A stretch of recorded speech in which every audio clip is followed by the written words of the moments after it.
Hello and welcome. My name is Zinati Guma. Usually at around this time I'd be saying welcome to Power Lunch South Africa, but this is a different kind of Power Lunch. It will take us 3.5 hours to finish that instead of the usual 30 minutes. This is of course as the 6th annual Future of Education Summit for 2020 is taking place. Now we do know that COVID-19 has seeped through every area of our lives, putting a spotlight into conversations that have been dragging for decades, especially concerning economic advancement for the poor and also inequality in the African continent especially. Now, we will be delving into one of the areas, that's the education sector, in which fragilities of society can be seen, especially in the year of 2020. Now, the big question is digitalization in the education sector. Now, for the next 3.5 hours, we will be hearing from leaders in the education sector as we delve into greater depth into topics about blended in-person and online education, innovations and educational entrepreneurship, and the changing landscape of the world of work. But before we get started, let's take a look at the background to this year's summit. The education system in Africa buckled under the demands of hard lockdowns due to the COVID-19 pandemic. Schools closed, universities closed. Many were left without a means of fully participating in online learning. The move to online teaching left parents and students reeling amid concerns that the quality of education may suffer and that students may drop out. The pandemic has brought the socio-economic divide into sharp focus and highlighted the risk of learning loss at the lower end of the socio-economic spectrum. At the same time, universities grappled with aligning high quality and socially distant learning while maintaining a viable business model. And the shift to integrating digital transformation into the education system that had started well before COVID-19 became more urgent. The world of work, already in flux before the pandemic, is set to change dramatically, demanding new skill set from graduates.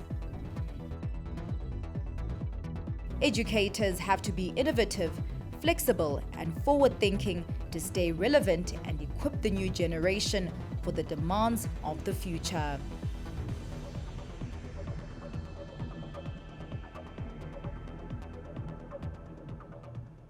Now we talk about the socio-economic divide that has indeed widened. When schools closed earlier this year due to COVID-19 restrictions, learners had to move on to remote learning.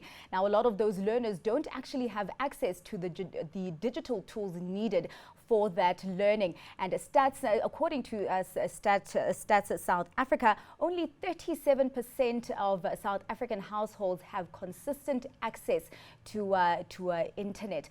But it is indeed an honor for me to introduce our first speaker.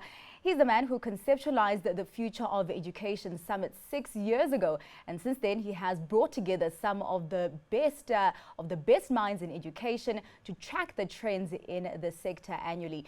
Mr. Rakesh Wahi is the co-founder of the Africa Business News Group, and he is ready to give the welcome address. Good morning, ladies and gentlemen. It is indeed a privilege for me to welcome you to the Future of Education Summit 2020. We have here this morning an eminent group of speakers who represent a cross-section of the education sector. Like a lot of you, I'm looking forward to hear their views on where our sector is heading and how we should prepare for the future. Who would have known when we met in Johannesburg exactly a year back that we'd be going into one of the most catastrophic phases in history? Not since 1918 has the world seen a pandemic of this proportion that has brought the whole world to a standstill. Our lives have been so predicated on analytics that we've taken the future for granted. Little did I know when I took a flight from Cape Town to Dubai on 14th March this year that I'd be in a lockdown for 7 months. And before March 2020, I did not comprehend truly what a lockdown actually meant. We have all experienced the onslaught of COVID-19, both professionally and personally. The impact has been severe, but we've managed to get by. If there was ever a meaning to the sentence living by the day, we saw it firsthand. Though the pandemic is far from over, we have learned how to protect ourselves and to some extent cope with it. As we wait for the silver bullet vaccine, we must not take our eye off the ball and continue to look at the future and see how to adapt to the changes we are likely to see. As a family-owned business, we currently own 2 universities and have a first-hand experience in dealing with the current crisis. Our first reaction, like everyone, was despair, caused by the fear of the unknown. As the variables kept unfolding, we began to assess the situation with a clear focus on business continuity at the center of all our decisions. At the heart of business continuity was the safety and well-being of our students and staff. Even before the government directed the stopping of face-to-face delivery of classes, we were amongst the first to adapt to an online teaching model in Dubai and in Ghana. Being partners with 2 of the world's leading universities, we were able to adapt to the change expeditiously as we had the best minds working together. Investing in technology, broadband, teaching and learning resources was the easy part. The novelty of studying from home was great when it started out, and a lot of students adapted very fast to the change. However, the learning and experience from the ensuing period was when the realities came to bear. Our internal research has demonstrated that over the last 6 months, there was internet fatigue, need for social interface, restricted space at home, excessive monitoring by parents, absence of student life, and most importantly, the lack of face time with teachers. We have been talking about blended learning as the future. The pandemic catalyzed the transition, but the lessons have opened up a series of interesting challenges, even in the blended learning model. Another issue that has been exposed is student mobility. Hundreds of thousands of students migrate from developing countries to the US, UK, Australia, and Canada for better educational opportunities. This student mobility has reduced by almost 20% in the new academic year starting in September-October 2020. For those institutions relying on international students, the outcome has been severe. I believe that there will be a concerted effort now to relook at the globalization model and see a trend towards localizations through greater international collaborations.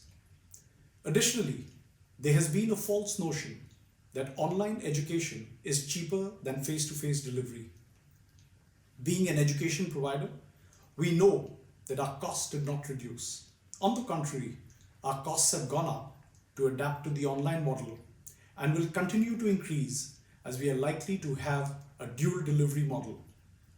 Owing to a sharp decline in student numbers, most educational institutions are facing significant budget cuts that will lead to capacity and research constraints. In Africa, we have more fundamental challenges in technology, availability of broadband, the last mile connectivity, availability of laptops, and the cost of data.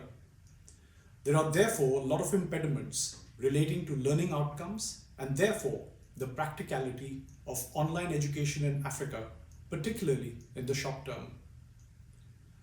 A lot of countries in Africa do not have provisions for student loans. The pressure therefore remains on parents to meet tuition expenses. The increase in global unemployment and uncertainty of economic recovery has forced parents to withdraw their wards from colleges. This will delay a large number of students from entering the workforce and flags the need for reforms in the financing of student loans. We also have to consider the demand side of the equation, where students want to move faster into the workplace. We are witnessing a change towards more skill-based training, integrated credit-bearing stackable programs, and challenges on monitoring and certifying the skills that have been imbibed by a student that could be acceptable to employers. Finally, and most importantly, our regulatory environment has to be overhauled. How do we regulate into the future for maintaining high quality, study across borders, and get seamless certification that has unified accreditation? This is a complex task. All the above challenges require vision and creativity that embrace the changing paradigm to rebuild the education model. There are a lot of think tanks around the world reviewing the education value chain. We will need the will of our policymakers to move away from our archaic education system and start getting to grips with the needs of the future. Unemployment is the number one indicator of economic growth, and capacity building is integral to future development. Without changes, we will see a lot of erosion of long-term value that African countries can ill afford. I have painted a high-level picture with current realities. There are a multitude of additional matters that will be addressed in the discussions with our esteemed panelists today. We have speakers from all over the world, and this forum is all about thought leadership and collaborations. We have to work together, leveraging our individual and organizational strengths for a better future. Finally, I'd like to thank the Transnational Academic Group, SAP, and Pricewaterhouse for supporting this forum. We could not have done it without you. With these words, I welcome you all to what I believe will be an excellent and interactive forum. Your presence and contribution is appreciated. Thank you very much. That was Mr. Rakesh Wahi, the founder of the Future of Education Summit and also the co-founder of the Africa Business News Group. That was a very enlightening introduction that has indeed set the tone for today's proceedings. Now, according to the McKinsey Global Institute, 20 to 30% of the working age population in the United States and the European Union was engaged in technology-enabled and on-demand independent work before COVID-19, and that number is expected to grow. Joining us now to share her thoughts on this and the future is Kathy Smith, the Managing Director for SAP Africa. Welcome. Thank you so much, Sanati, and good morning, good afternoon, ladies and gentlemen. Welcome to everyone, wherever you may be watching from, to the opening of the Future of Work Summit. The topic of education is undoubtedly crucial to the future of countries, to economies, to organizations, and of course to people. And as Nelson Mandela famously said, education is the most powerful weapon which we can use to change the world. And with the times in which we are living today, education in the world, and particularly on the African continent, is at an inflection point. But to have a discussion around the future of education, we have to address some key questions. The first would be, what is the curriculum and content that we need to have in place to prepare our youth for the future of work? The second is, how do we deliver this content in the post-COVID era? And then the important question around inclusion and access. And finally, is what new kinds of collaboration would be required to truly have a positive impact?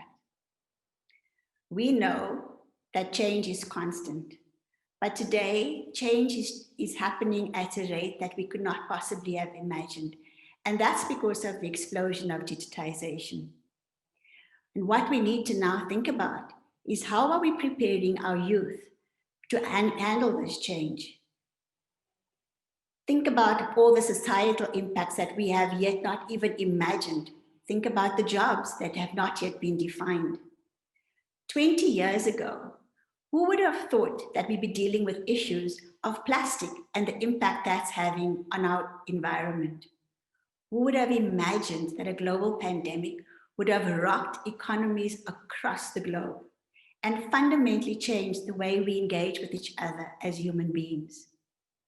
It is difficult for us to picture what challenges our children will navigate through in the next 20 years. But what is really clear is that much of the content and the curriculum that is typically in the formal education system today is somewhat outdated and possibly not fit for purpose. At present, Africa produces between 10 and 12 million youth into the workforce, but the industries only create an average of 3 million formal jobs. Clearly, there's a gap. And perhaps one of the ways to address this gap is through entrepreneurship, driving an acceleration of entrepreneurial capability and skills. But that skill is fundamentally different to what we typically see as we educate our children. Today, it is no longer about providing our children just with knowledge. It is important to help our youth prepare on how to think creatively, how to be innovative, how to understand and manage risk, how to make ethical decisions, and to make sure it's interweaved not only with the work that they're doing, but with the society in which they operate. Before this year, we knew that education, especially in Africa, had many challenges. If we just think about the number of schools that we've had, just not enough to cater for all the needs. The infrastructure, the facilities for the existing schools often have many challenges. And the shortage of teachers has been a fundamental problem. And last but not least, access to technology at learning institutions has been a key concern. But this year, 2020, has been a watershed year and has highlighted the divide in ways that we can no longer ignore. The divide that we have across our continent. As we talked about earlier, some schools and universities were able to adapt very quickly when the pandemic hit and many lockdowns took place. And they will be able to provide education and classes, albeit part-time or even using online platforms. But many other institutions simply had to shut their doors. This has had an impact on many learners losing the entire year in terms of opportunity lost on valuable learning needs. The other factors that can and do contribute to a gloomy picture. Whilst COVID has definitely impacted economies, this in turn has meant many governments have had to cut spending. And of course, education departments were not spared. And whilst they were struggling in the past, this challenge continues as we move into the future. And it's exacerbated by the fact that the impact of the negative economic results has also affected many households. And those who used to have the luxury of being able to send their children to private schooling could no longer afford that. And they're now adding additional pressure into the government institutions. This is absolutely making the problem more severe. But the question remains whether we will go back to the same type of education method and workplace models pre-COVID. And in Africa, this is a scary prospect because for many of us, there's simply very little, if any, alternative. So what can we do to think differently? We need to think about access.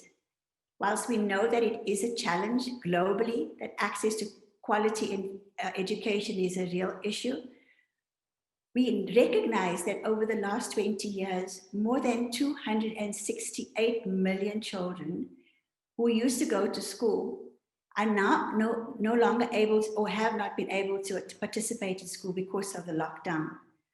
But what's more worrying is as we see more restrictions being eased and schools starting to open, there's a worry that between 5 and 10 million youth will not go back to school, mostly because of affordability issues, but also because of the vulnerable. If I just use an example, young girls suffering or being challenged with early pregnancies or early marriages. Most of the vulnerable that we see being impacted by this challenge typically happens in Africa. The continent also has a challenge around infrastructure. What we know in the digital world is that the first thing we need to have is access to devices. And then you need to have access to the internet and a reliable power supply. And this is a challenge that needs to be addressed to ensure consistent, available access to education across the continent. And then this, in essence, means that the urgency to address the issue of access has never been more heightened as it is today. But let's talk a bit about collaboration. There are many lessons we've learned from the pandemic, but if there's one that we can value that affects education, it is the importance of inclusivity. And inclusivity, for it to work, requires a very different type of thinking and way of collaboration as we move forward. There are pockets of amazing work being done on the continent, whether it's programs around digital skills, supporting startups, bursary programs, internships, supporting social entrepreneurs, amazing work being done. But our challenge is scalability. Alone, none of these programs or projects will have the kind of impact that we need to truly transform education on the continent. And education requires a different scope, a different approach for us to create the scalability that we need. An approach that is more inclusive in terms of progressive policies, an approach that embraces open collaboration, that sees organizations and governments pooling ideas and resources, and so that together we can shape a different future for education on the continent. As we know, education plants the seeds for much more, not just about employment. It creates entrepreneurship, employability, empowerment, and upliftment. Basically, it is up to each of us in our individual capacity and within our respective organizations to contemplate how we will contribute to that future. There's a wonderful Chinese proverb that says, if you are planning for a year, grow rice. If you are planning for a decade, plant trees. But if you are planning for a lifetime, educate people. Ladies and gentlemen, the opportunity for us to find solutions to the future of education in this summit has never been riper and more urgent. I thank you for your time, and I wish you a wonderful, constructive, and productive set of discussions over the coming hours. Thank you. Indeed, COVID-19 has spurred on big and quick change, especially acceleration around the urgency on conversations and the implementation of digitization, especially in the education sector. But we are here now, and the only direction to move is forward. Thank you. That was Kathy Smith, the Managing Director for SAP Africa. Now, Kathy did mention collaboration. COVID-19 has emphasized the need for partnerships in tackling global challenges. My colleague Godfrey Mutizwa in our next interview explores a surprising partnership between UNICEF and PwC. Let's take a look.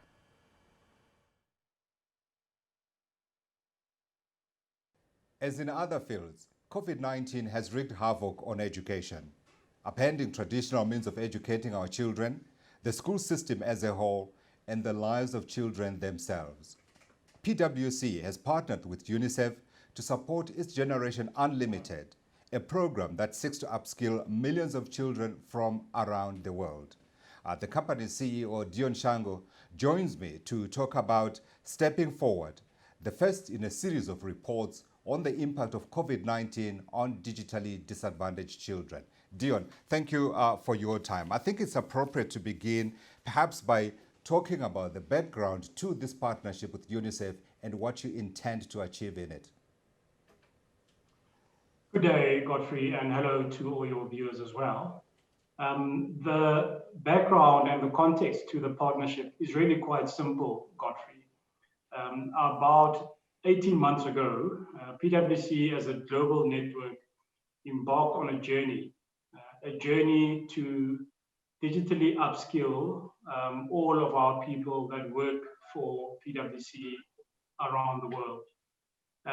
But soon after embarking on this journey, we came to a realization that actually it would not be sufficient or adequate for us to do this by ourselves, for ourselves, and that we actually have a duty and a responsibility to contribute towards the upskilling of the communities in which we, as the people who work for PwC, live and work. And so in looking around for potential partners and other actors in society, when the opportunity came to partner with UNICEF, it was one that we made sure to grab with both hands. As you've just alluded to, Generation Unlimited, as an initiative that UNICEF is strongly linked with, is really gearing itself up to digitally upskill children around the world. And so this is a way in which we want to bring our external digital upskilling initiative under the banner New World, New Skills to life by partnering with UNICEF and contributing in whatever way we can to assist them to reach their objectives. So let's talk about the main findings that you have in this seminar report. So the main findings are actually not that surprising. And what do I mean by that, Godfrey? Many of the elements and challenges that are brought to the fore were already at play even before the COVID-19 pandemic. What the pandemic has done is that it has really just accelerated the need for us to get on top of this challenge and for all of us as different actors in society to come together in a spirit of collaboration in order to address these challenges. So the report has told us that 1 in 3 children globally basically lacked the sort of infrastructure and resources that they needed in order to access online learning. It showed us that things like connectivity and having access to those resources was a particular challenge. And so these are issues and challenges that no one role player would be able to address or resolve on their own. And the key finding for me really is that more so now than ever before, we will require public-private partnerships in order to address this digital divide that we find ourselves in, that inhibits the degree to which our children can access learning and teaching digitally in order for them to make the necessary advancements in their education. And I imagine, Dion, that of course fundamental to all of this is that we can create all the partnerships that we want, but it will cost. How do we fund those requirements? Everybody will have to come to the party, Godfrey. Government, private companies, NGOs, and various other institutions. Certainly, when you look at it on the face of it, it does seem like a daunting task. That yes, would we be able to raise the necessary level of funding? I'm strongly of the view, and I strongly believe that with the right level of cooperation and political will around the world, that most countries do have the necessary resources and the ability to raise funding in order for us to ensure that we equip our children with the type of digital literacy that they will require in order for them to be fit for a much more digital future. Yeah. So part of the solution are these partnerships, public, private, as well as, of course, the civil society sector. When you look around, Dion, do you see appetite for those kind of partnerships? Most certainly, Godfrey. You will be well aware that in recent years, many organizations and many entities out there talk about the whole concept of purpose. What is the purpose of organizations? Why should they even exist?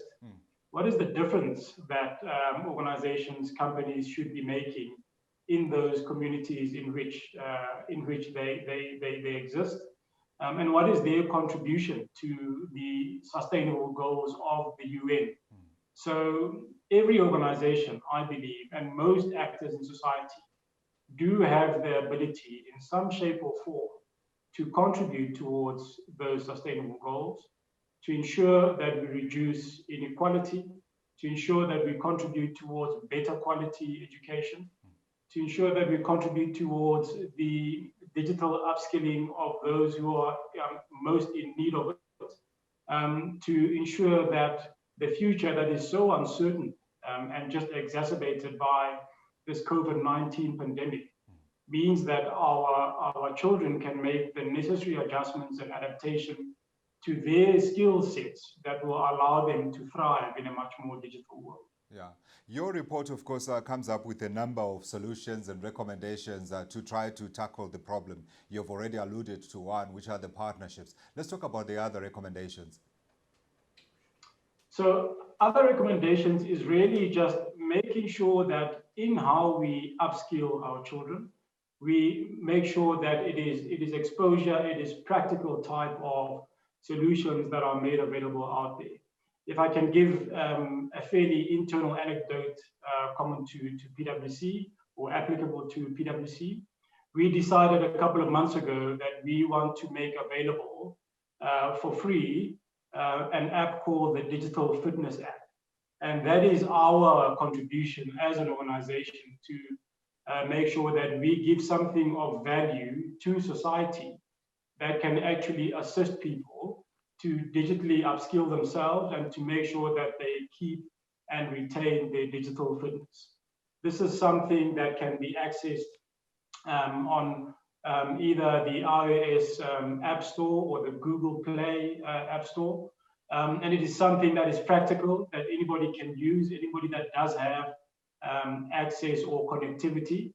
And it is there to ensure that you are able to benchmark yourself, to measure yourself, to set goals for yourselves in terms of how you want to improve and upskill your own digital capability and literacy. And so we need more examples such as that, Godfrey, of how organizations, CEOs, such as myself, are doing more to give value out there in return for the betterment of the societies in which our organizations do business. Yeah, and connectivity, of course, is a key consideration when we're talking about this. We know this is a big issue across most of the African continent. How do we bridge that gap? Again, it's those partnerships that will be key.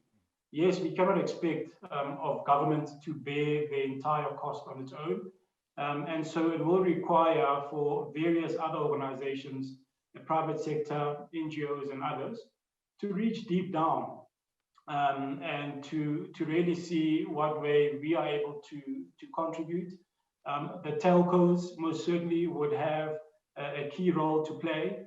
And of the little interaction I've had with telcos out there, I do know that telcos do see this as an important issue.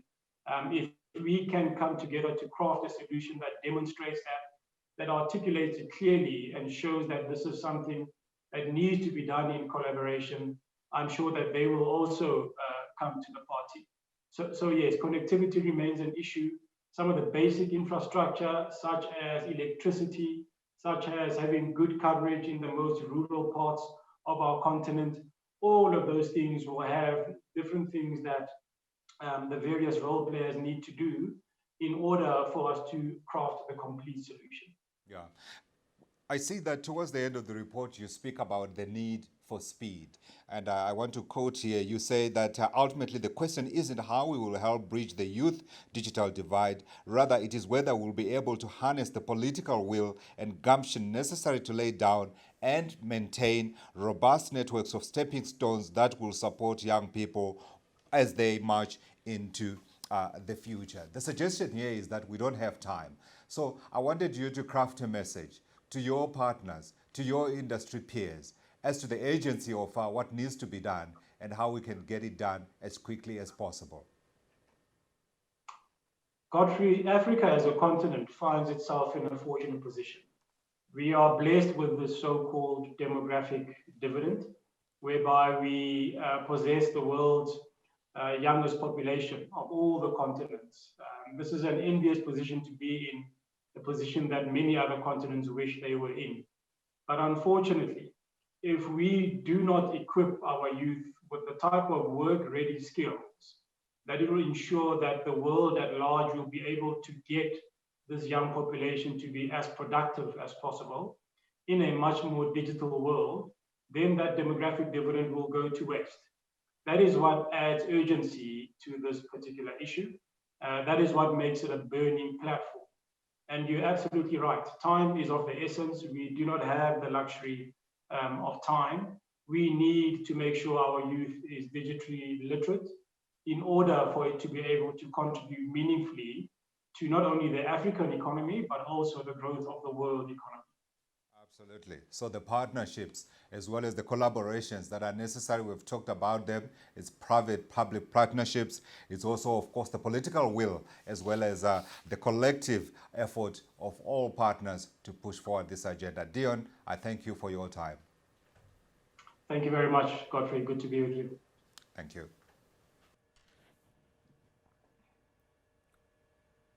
Well, that discussion was on the partnership between UNICEF and PwC. Indeed, upskilling is the name of the game, and we do need to work on those muscles to grow our digital fitness. Thank you for that, Godfrey. Now, Godfrey Mutizwa will be staying with us to moderate our first panel discussion.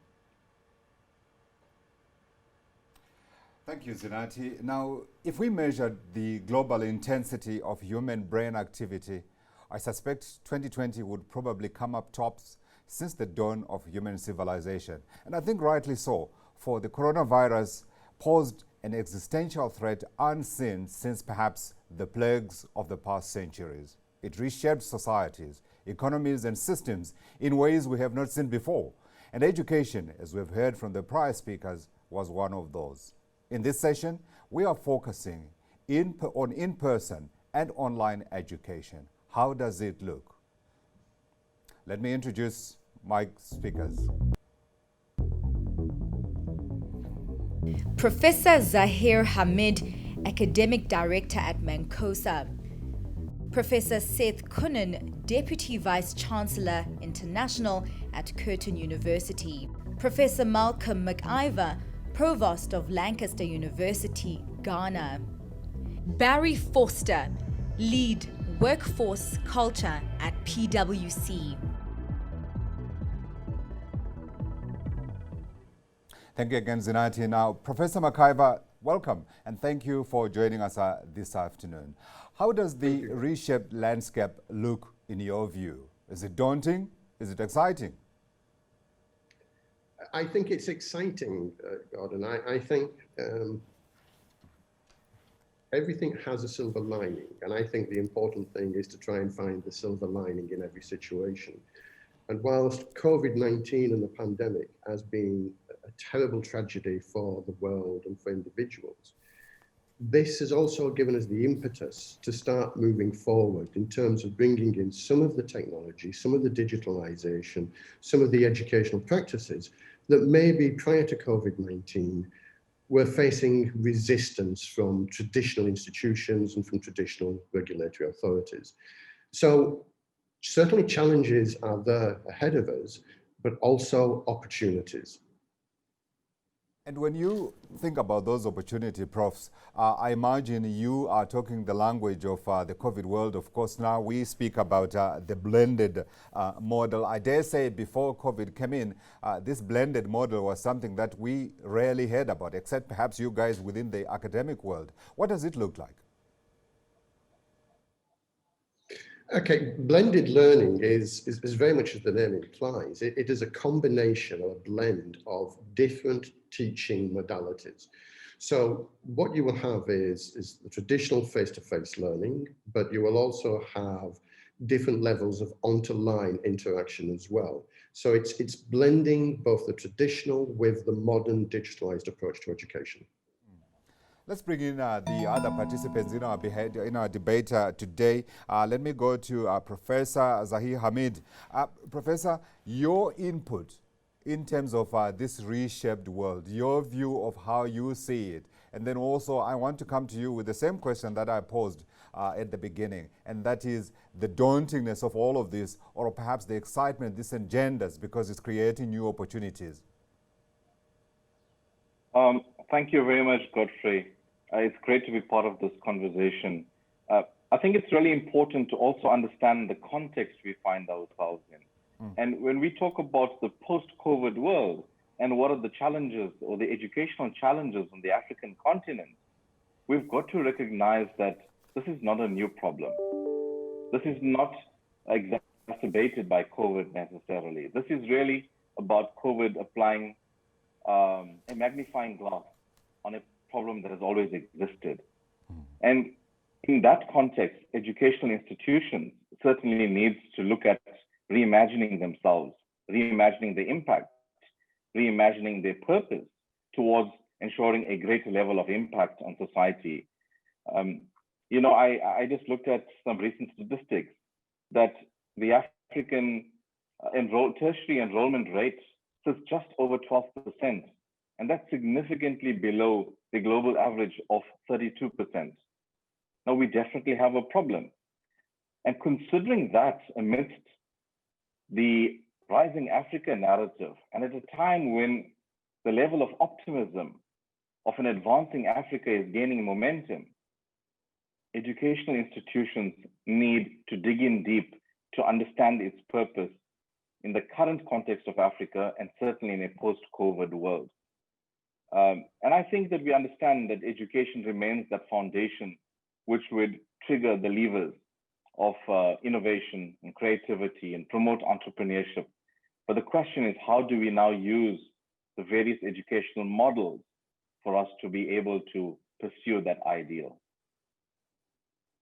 About those models and what they look like and what they can do. Let's get an international view on this challenge that we have on the African continent. And as Professor Hamid has mentioned, we are coming into a situation where there already were challenges within the education system on the African continent. So let me go to Professor Seth Kunin. From your perspective, Prof, you watch this from a land afar, I was going to say a land down under.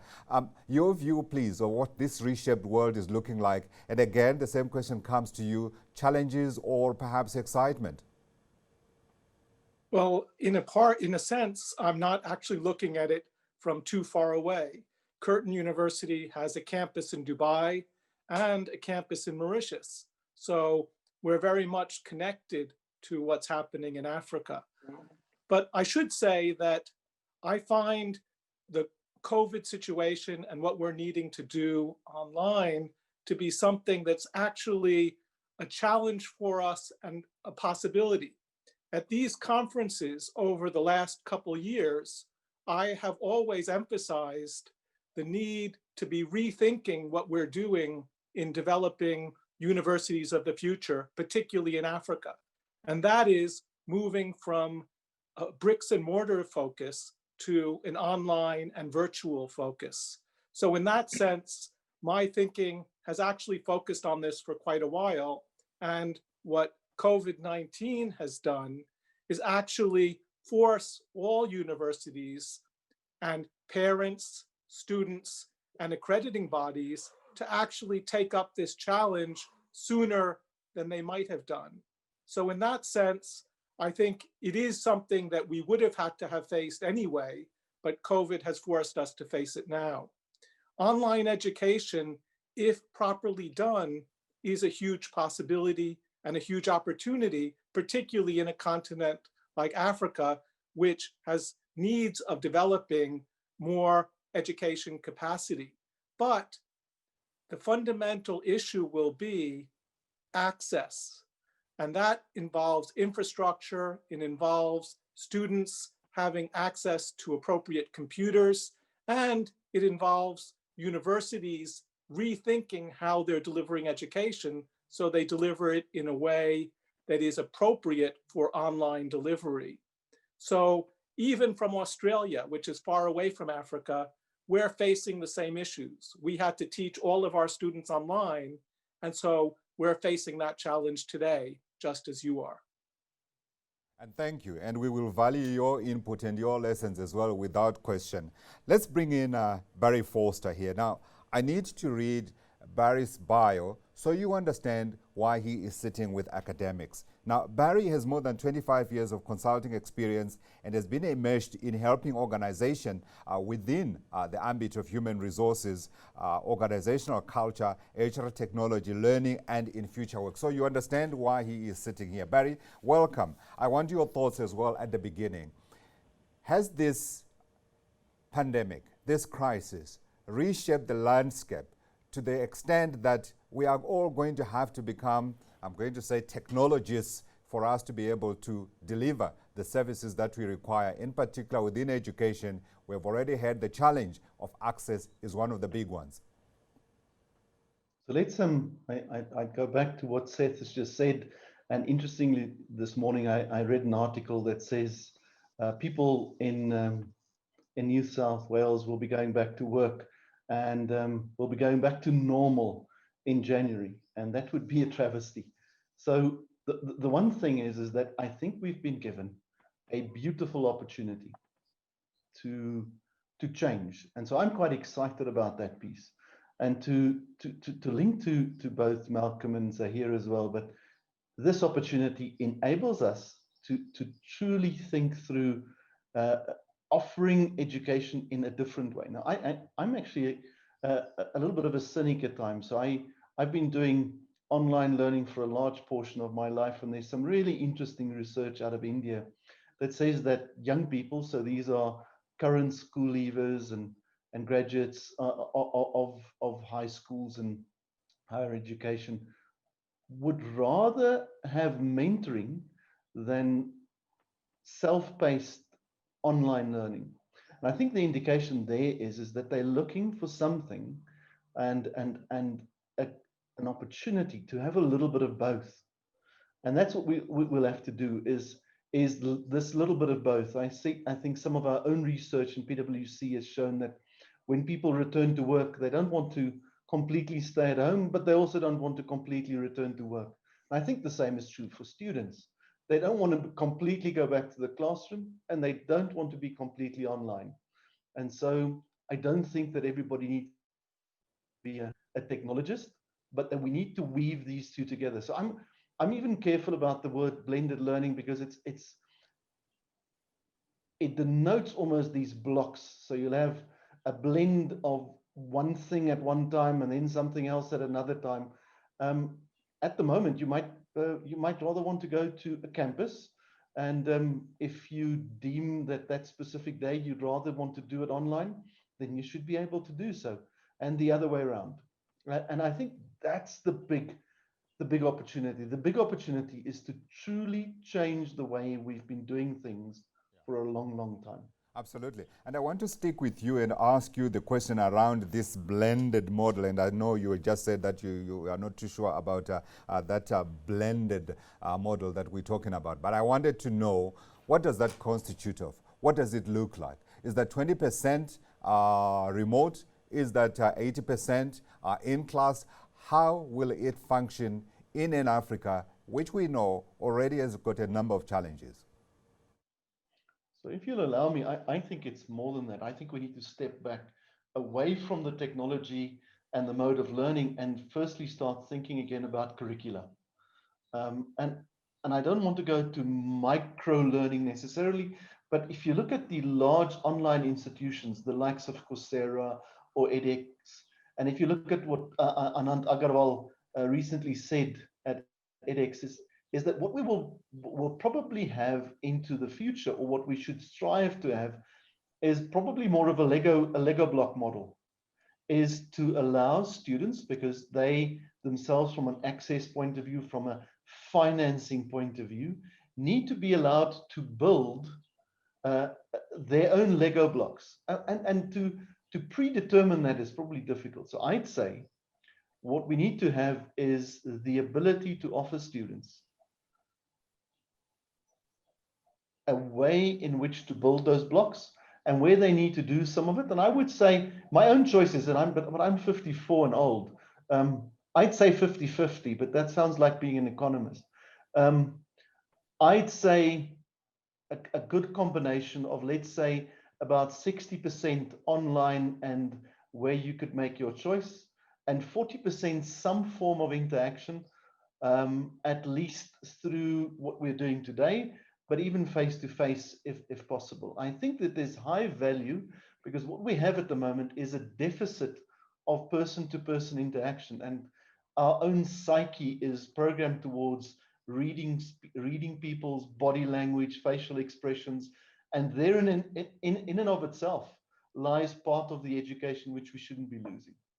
So Barry jumped the gun a little bit and talked about curriculum. That's in my notes. We're going to come to that, so you better be ready, Barry. But I want to put the same question to Professor McIver. That division, that blended model, what does it look like? I want you to give me a percentage as well if you can. And if you can't give me a percentage, you've got to give me a reason why you can't do that.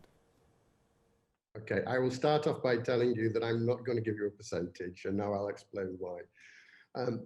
If I could just come back though to one of the points that Barry made earlier on about moving from classroom and then having a section of blended learning or online learning, I think he's absolutely right. Blended learning should not be construed as being segmented learning. It isn't a segment of traditional followed by a segment of digitalized learning.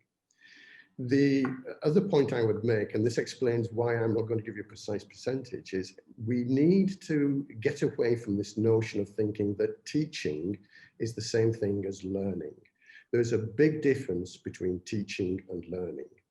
So I could certainly give you a percentage in terms of the teaching aspect, how much teaching would be undertaken online, how much teaching would be taken in a face-to-face setting. And I think Barry's absolutely right. There's no reason why it can't be 50-50 in that respect. But learning goes beyond that. And blended learning has, to an extent, existed for quite a number of years, even here in Africa. I go into the library of my university all the time, and I will see students who are there sitting in the library using it in the traditional method with a book or a journal. But I also see students sitting in my library who are using their smartphones, their laptops, their iPads, and they are accessing online information. Students, and again, I've experienced this in the past, I've seen students in a classroom who have also been accessing materials during the course of a live face-to-face lecture.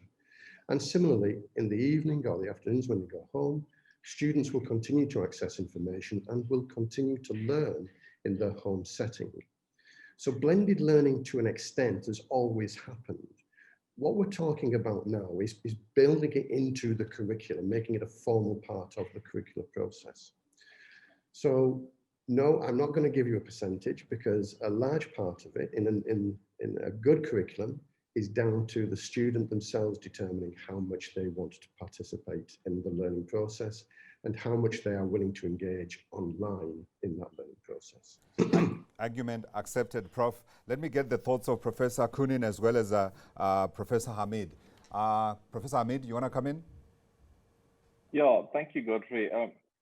Godfrey, I think in answering the question about what is and how do we understand blended learning, I think I would like to introduce a new angle to it, just so we understand that blended learning is not necessarily something that is completely new. It's certainly an evolution of what I refer to as classical distance or correspondence education that has been enriched over many, many years, enriched through student input, engagements with various stakeholders.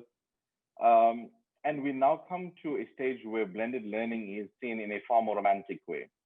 But the angle I would like to include before I speak a bit more on blended learning is we've got to, as educational leaders, we've got to recognize that in many parts of the world, certainly in Africa, blended and online learning remains a divisive topic.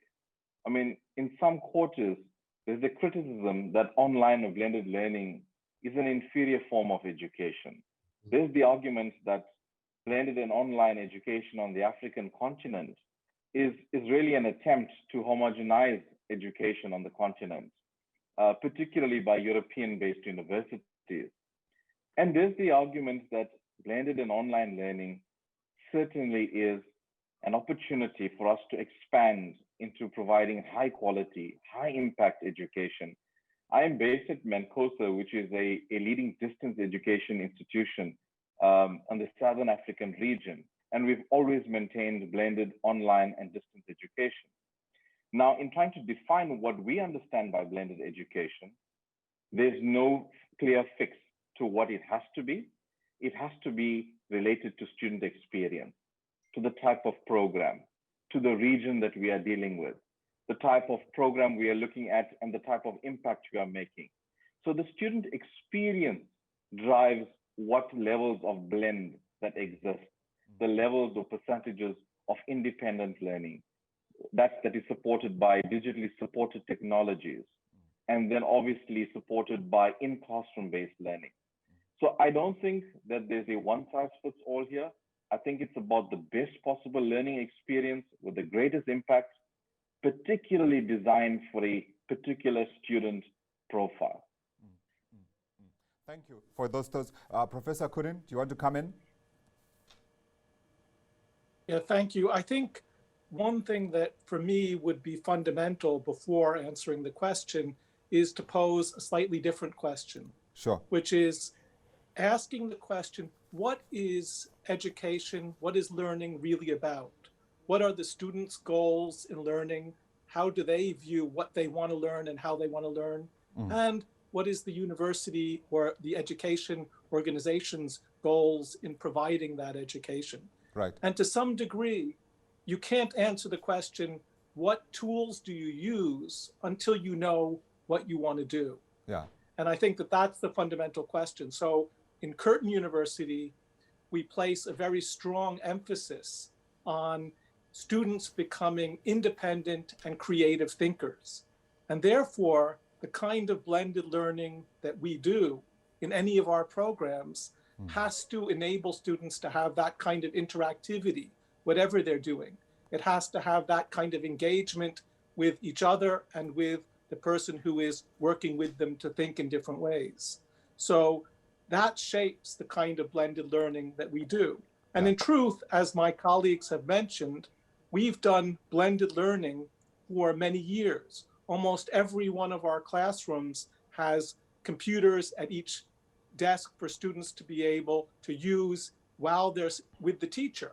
It has television or video monitors which enable them to engage with Curtin students at other campuses. So we've done different kinds of blended learning always, but as we look to the future, blended learning and what it's for becomes fundamental. But again, it's not something that you can say it's 50-50 or 60-40. You have to say, what is it that we're trying to do?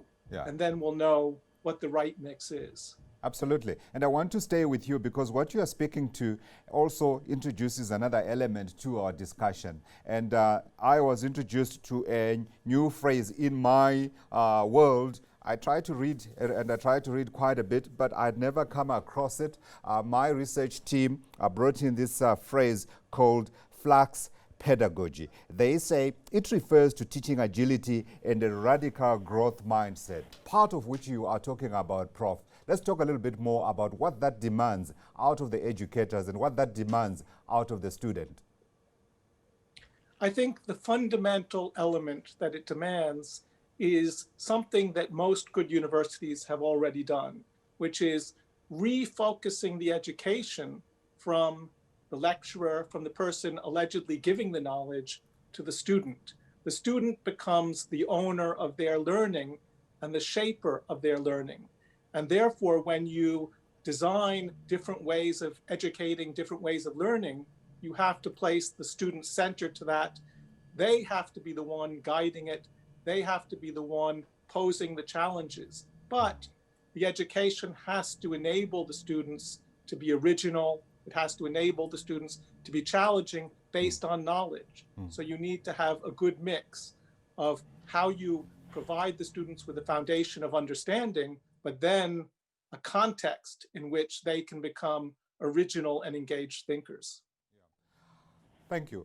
Let's move on and talk about the next part of our discussion. We touched it at the beginning. It's the issue of access. Now, UNICEF figures show that 1 in 3 students, or 463 million young people, were unable to access school when COVID-19 struck. Now, how do we make sure that this doesn't become permanent? I want to go to Professor McIver. Your thoughts in terms of making sure that access becomes the new word. And we're not just talking about provision, of course, of the vaccines that are being developed. We're talking about ensuring that these young people are part of this new world where this access is equal. Professor McIver. Thank you. I am aware of that figure, and I am also aware that for many people, access is seen as being an issue. And undoubtedly it is, but I'm going to deviate slightly from the accepted wisdom here. If you actually look at Africa as a whole, there are 120 million Facebook users across the whole of Africa. In the last month alone in sub-Saharan Africa, 95 million people accessed Facebook.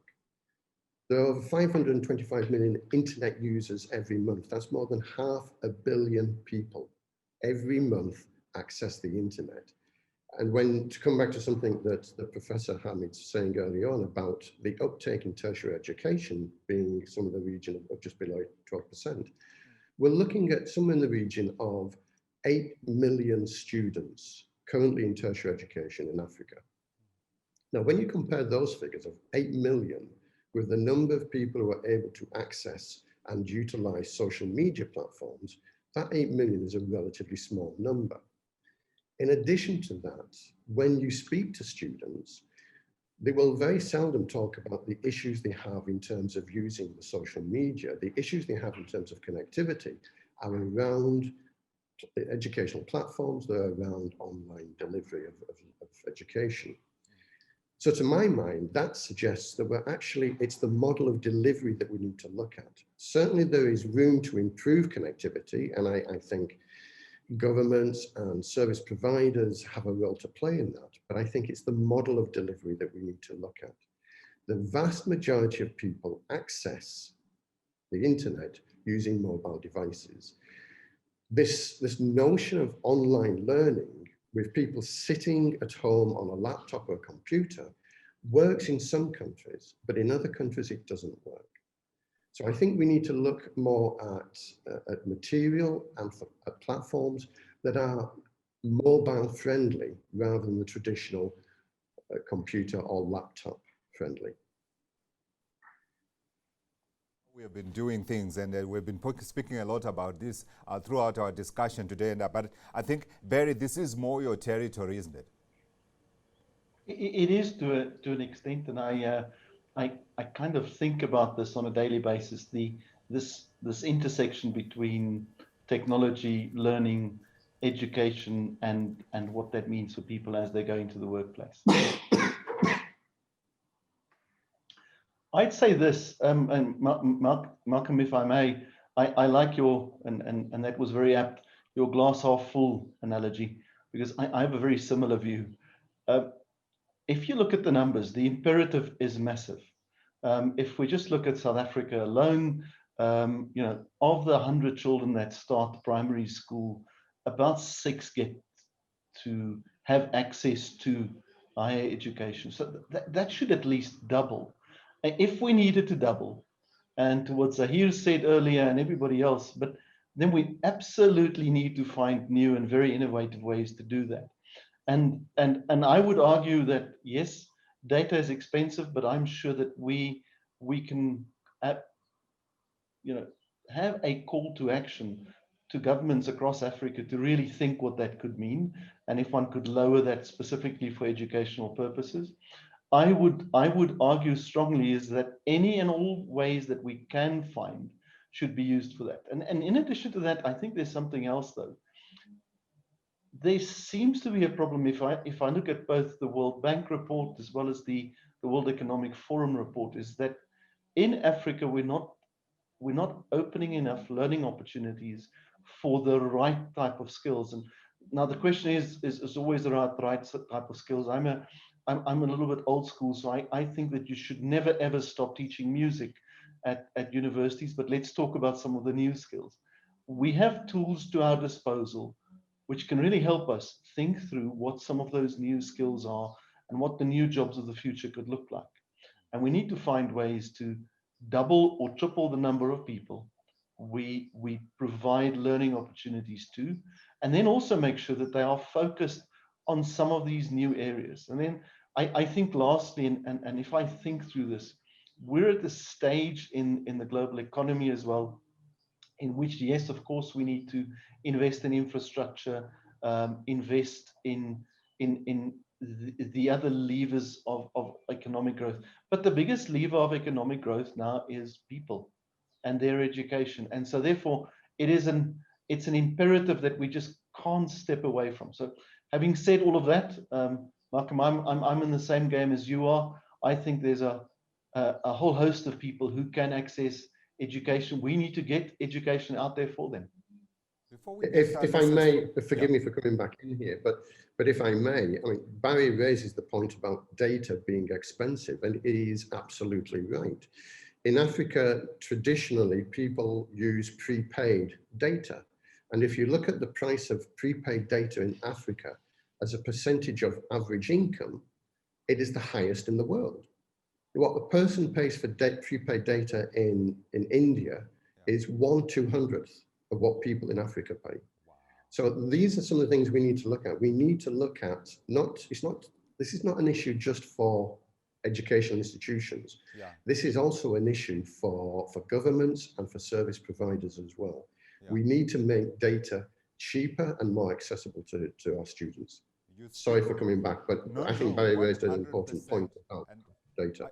I take your contribution, and it absolutely comes in at a timely point. And it is a point that I was going to raise with Professor Curtin. But before we get lessons from Australia, I wanted to say, and I'm arguing to the two gentlemen and to everybody as well, should we look at data as a human right in the same way that we talk about the need for access to water, to power, and all those other sort of fundamentals for life to be?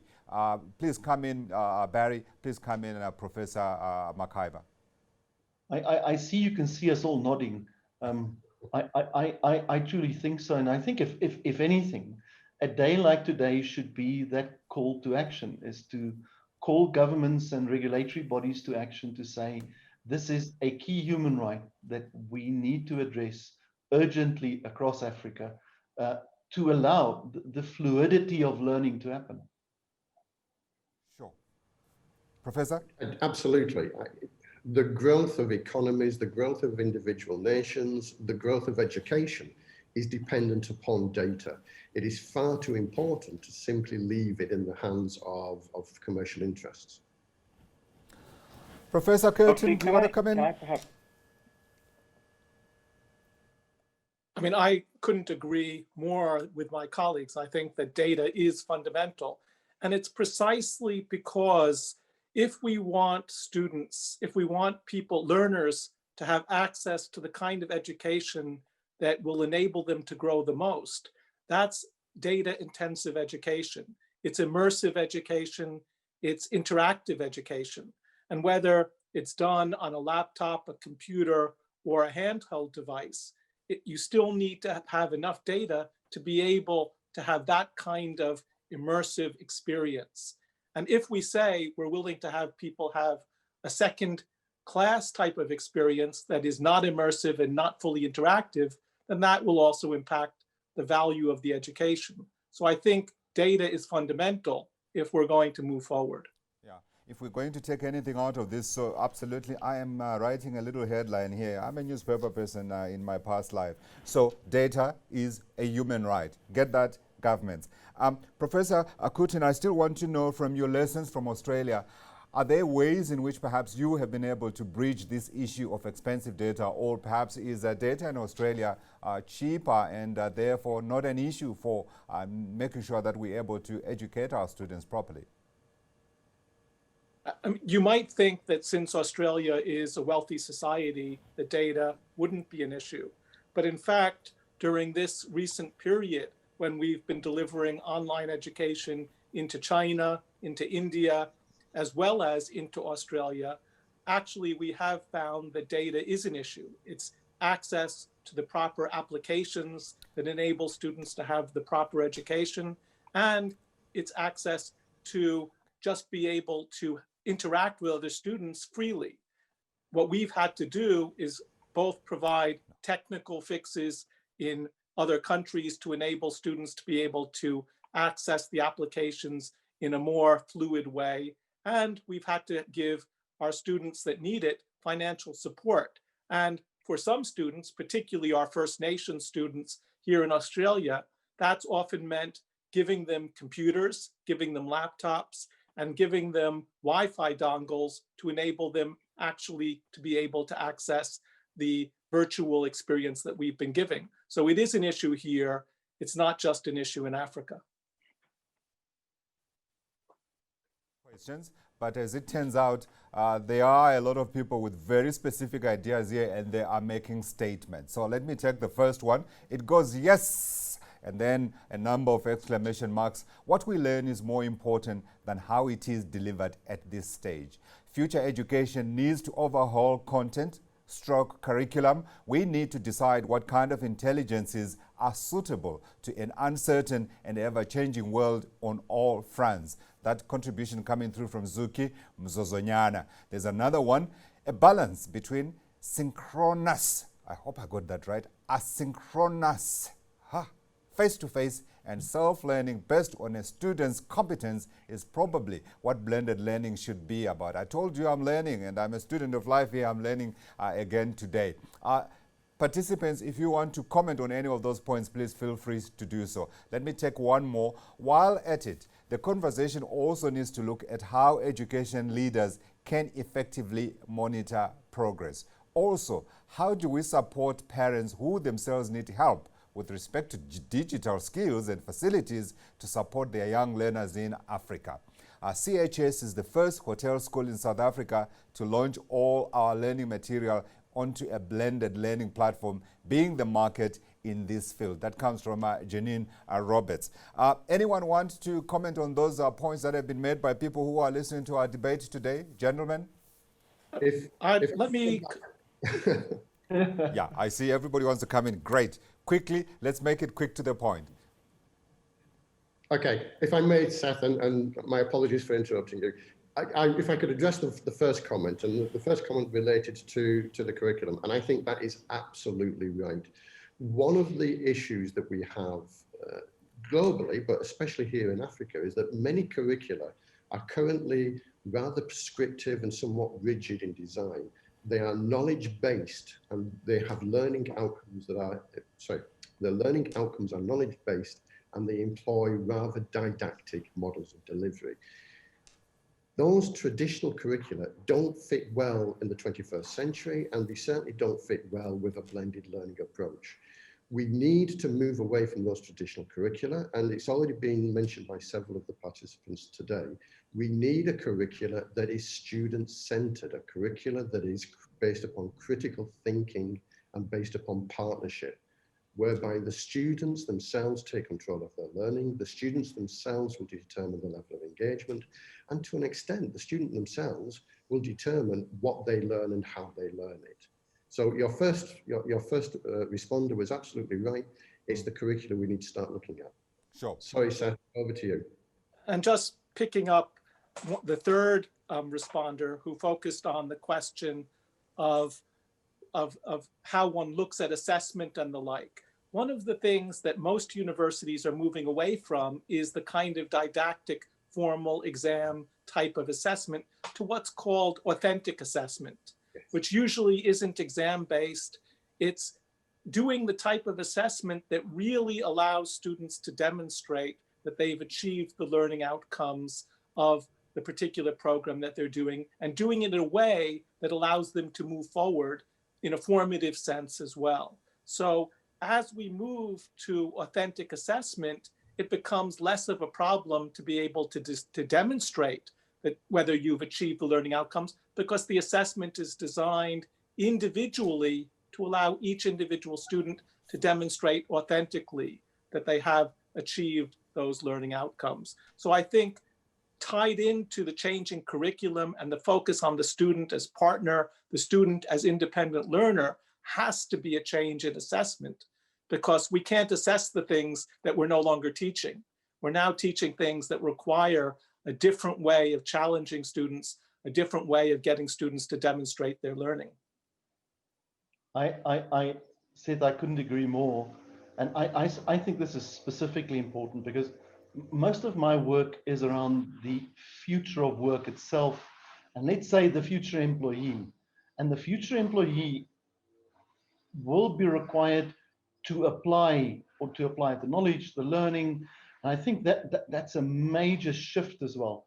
I also think that becomes even more important as the old style job descriptions disappear and people will be known by the combinations of capabilities they have, and you therefore have to prove that.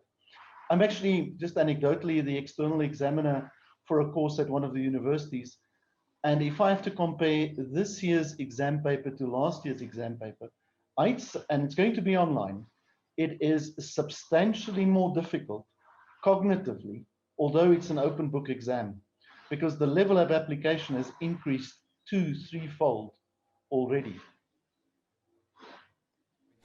Professor Hamid, do you want to take on those big words that I stumbled over? Yeah, I'll try and give it a shot.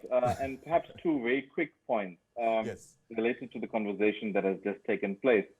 I feel compelled that we should also just quickly recognize that we've spent a lot of time speaking about the value of data and the role data plays in actually facilitating access to education. I fully agree with that.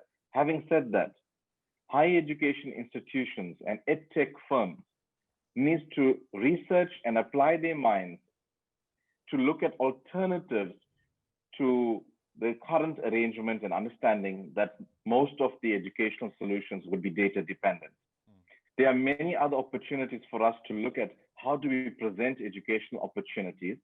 And I'd like to say skills development opportunities, because the latter part of this discussion was focusing on transferable skills, 21st century skills, and generally a growing appetite to ensuring that young people are workplace ready. So we need to look at education differently. And then lastly, related to the challenges, when we look to create greater access, for me, there's a greater level of introspection and unlearning for universities to undertake before they actually attempt to make an impact in this new post-COVID world in presenting greater or alternative educational solutions. We've inherited many, many years of doing things in a particular way in higher education globally. Our minds are fixed in a certain way. And there needs to be a complete reimagination. The colleagues have spoken of assessments and didactics and blends of synchronous and asynchronous learning. It needs to go well beyond that. Our very purpose now needs to be reimagined. And in doing so, the upskilling of academics needs to be questioned. And we need to ask ourselves, what type of academics do we need to promote this type of education that we want to promote into the post-COVID world? Sure. I will say it. We didn't allocate enough time for this, and I apologize for that without question. There's so many other issues that we haven't raised here that ought to have been part of this discussion. I'll take one more point, and this comes and it goes like this. The caveat is constructing educational facilities that are configured for blended learning, not makeshift buildings. We also need collaboration, partnerships, and a platform as a service to support such collaboration and interaction. Unfortunately, the name wasn't given there for that comment. And I've just been told I have run out of time, and I'm going to apologize first, gentlemen, for not giving you enough time to allow us to go all through these issues. But I'm also going to thank you for participating and giving us your insights and opening up our minds. For me, a journalist, I have been learning. So thank you to all our participants. Let me call them out. Professor Zahir Hamid, Academic Director at Mankosa. We also had Professor Seth Kunin, Deputy Vice Chancellor, International, Curtin University, and Professor Malcolm Makaiva, Provost, Lancaster University in Ghana. Last but not least, we did have Gary, and I'm going to get Gary's name here because he didn't come up on my other. It's Gary Forster. Thanks very much, Gary, from PwC. It's been an educational experience, just right, on a topic that encompasses all of us, the future of education. Zinati, it's back to you. Thank you very much for those insights, Godfrey. Indeed, very interesting statement there on access. Data, like water, should be a human right, and especially as we are going towards lower data prices with the spectrum that will be provided also to mobile network operators. We're just going to take a short break, drink some water, powder our noses. We'll be back soon after that with more on the Future of Education Summit.